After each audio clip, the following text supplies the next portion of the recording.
Olá, tudo bom com você? Muito bem-vindo ao nosso canal de Psicomedicina e Medicina Natural. Vamos falar hoje sobre um assunto que é da psicologia, a culpa. Eu já falei sobre o medo, eu já falei sobre a raiva, agora eu vou falar sobre a culpa, que é um sentimento negativo que faz muita gente sofrer. Vamos fazer aqui uma reflexão sobre esse sentimento e vamos falar aqui como você pode superá-lo e torná-lo algo construtivo, tá?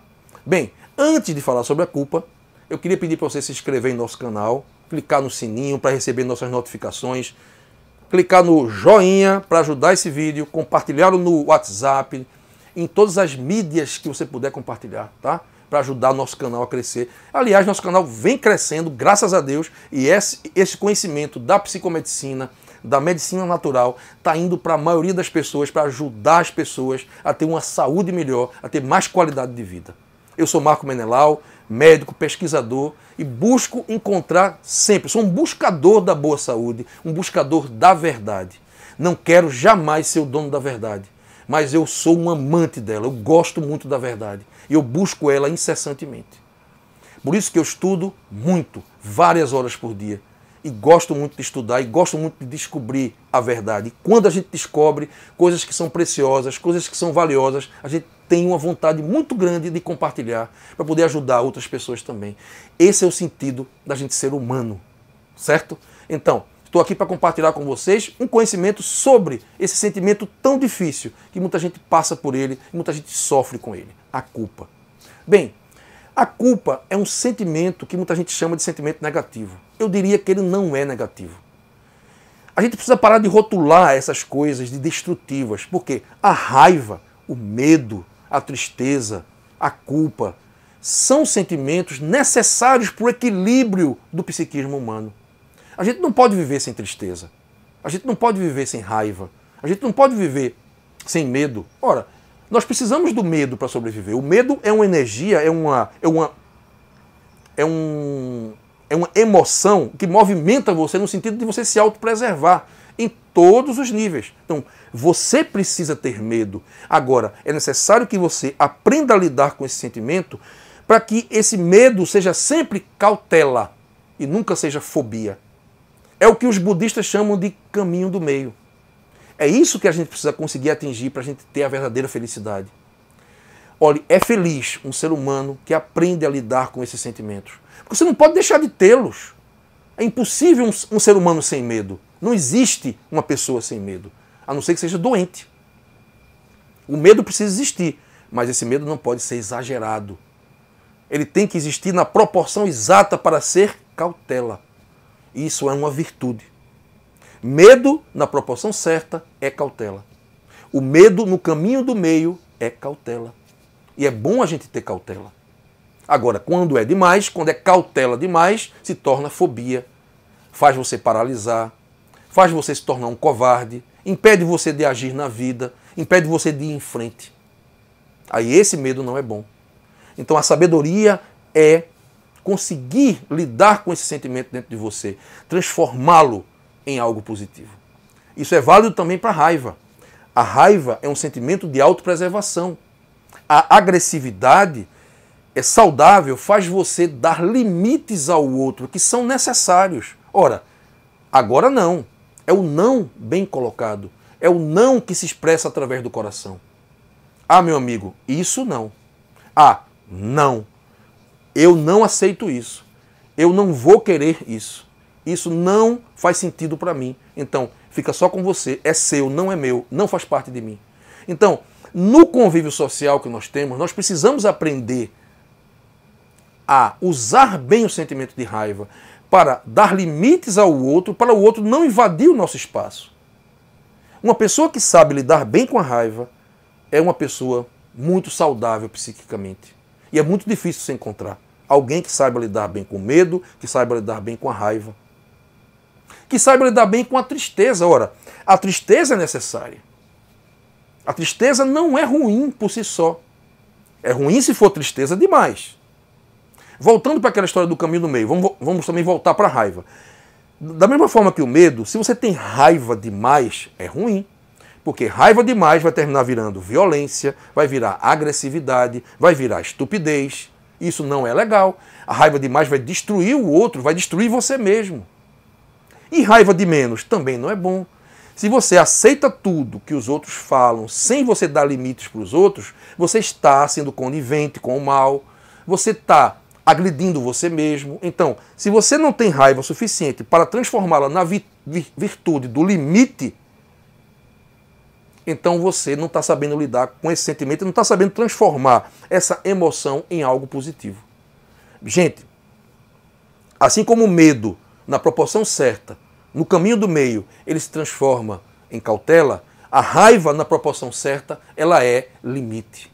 E limite é uma coisa boa. Quando você aprende a dar limite aos outros de uma maneira saudável, tranquila, sem violência, com firmeza e força de caráter, isso é saudável para ambos os lados.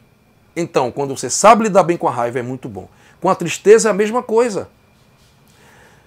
Gente, eu vi uma coisa que eu fiquei achando interessantíssima. Não sei se vocês se lembram daquele japonês, o Masaru Emoto, que fez as fotos da água, que eram submetidas a um determinado pensamento. Então você pensava em cima daquela água e aí a água formava cristais belíssimos quando esses pensamentos eram positivos, eram bons. E quando os pensamentos eram negativos, destrutivos, formava cristais aberrantes, uma coisa feia.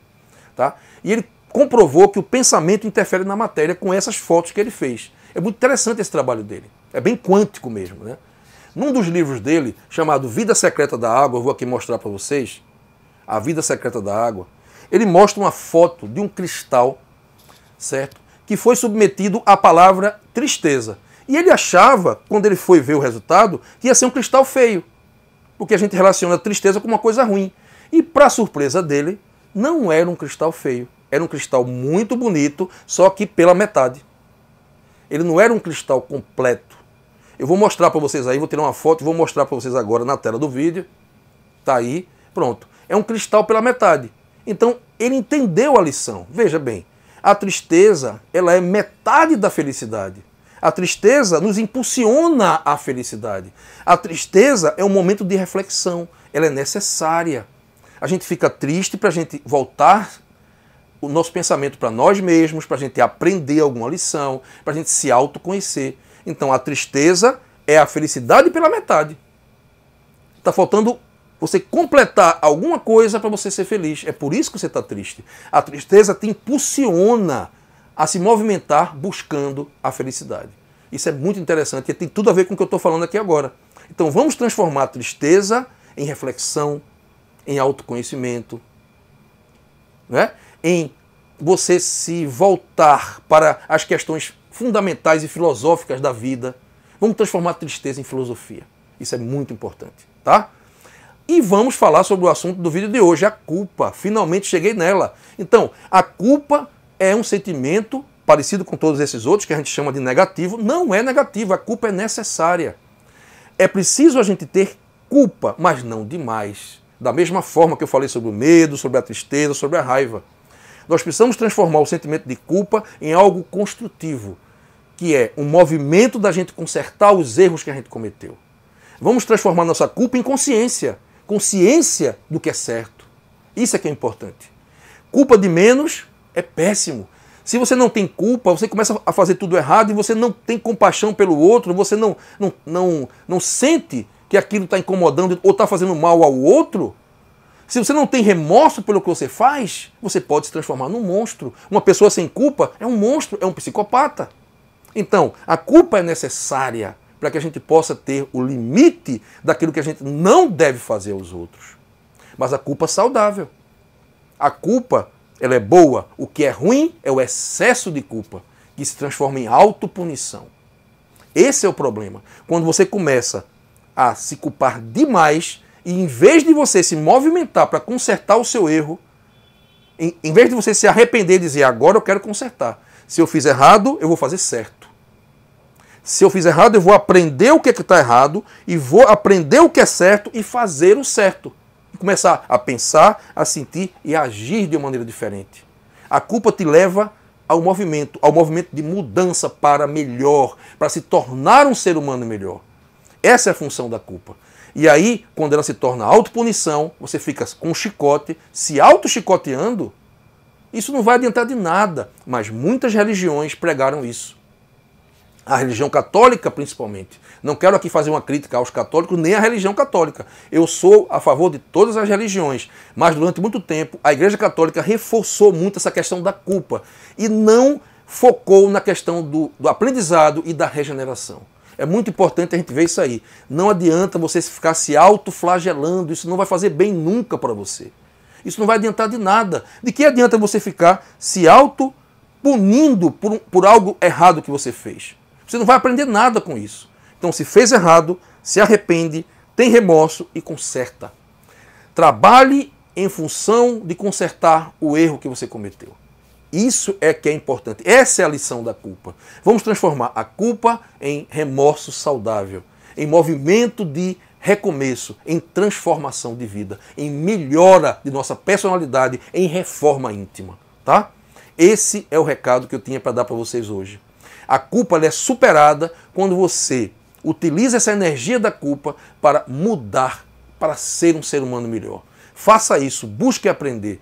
Seja humilde para reconhecer. Você supera a culpa quando você tem humildade. Não é para você ficar mergulhado numa lama de sofrimento, não. Não é sofrendo que a gente resgata os erros que a gente cometeu. É consertando esses erros. É fazendo o bem que a gente conserta o mal. É fazendo atos de bondade que a gente pode consertar atos de maldade. É assim que funciona a lógica da vida, certo? Então, culpa é um sentimento que você deve transformar em movimento para mudar. E jamais ficar se autoflagelando, se autopunindo, porque isso não resolve nada. Certo? Vamos consertar os erros. Ninguém é perfeito. Ninguém vai viver uma vida sem erros. E os erros existem para a gente aprender a lição que está contida neles. Ok? Se o sofrimento vem, vamos lutar para consertar e para sair desse sofrimento. Todos nós merecemos a felicidade. Esse mundo, ele pode ser um mundo de alegria e de felicidade. Vamos sair do sentimento de culpa fatalista, de autopunição e vamos entrar nesse sentimento de renovação, de mudança, de reforma íntima. Eu errei, passou, se perdoar. Eis a questão. Perdoar a si mesmo. Ora, tudo aquilo que a gente faz com a gente também faz o mesmo com os outros, gente. Se eu não tenho capacidade de me perdoar, eu também não vou ser capaz de perdoar os outros. Nós precisamos de perdão. Você que está se sentindo culpado, se perdoe em primeiro lugar. E esse perdão é uma energia que vem da alma, é uma força que vem do teu eu superior para inundar a tua existência de alegria e de recomeço. O perdão contém toda a força de reforma íntima que você precisa. O perdão contém a consciência do que é certo. E o amor pela lei, pelo que é correto. E você, pensando da maneira correta, sentindo da maneira correta e agindo da maneira correta, você não precisa fazer mais nada com essa culpa, apenas esquecê-la. Se você está agindo correto, se você mudou de verdade, não precisa se autopunir. Vamos parar de autopunição e vamos aceitar a culpa como um movimento de reflexão e perdoar a si mesmo para que a gente possa renovar e renascer no acerto. Esse é o segredo para superar a culpa, ok? Um grande abraço para você, espero que esse vídeo tenha sido de ajuda para que você possa superar esse sentimento tão destrutivo e não cair na questão da autopunição, sair dela e entrar na reforma íntima. Reforme você mesmo, cura-te a ti mesmo, ok? Um abraço para você, não se esquece de compartilhar esse vídeo e peço a Deus para que nesse momento Ele abençoe você com paz, com luz e com as energias maravilhosas do perdão e do auto-perdão. Um grande abraço.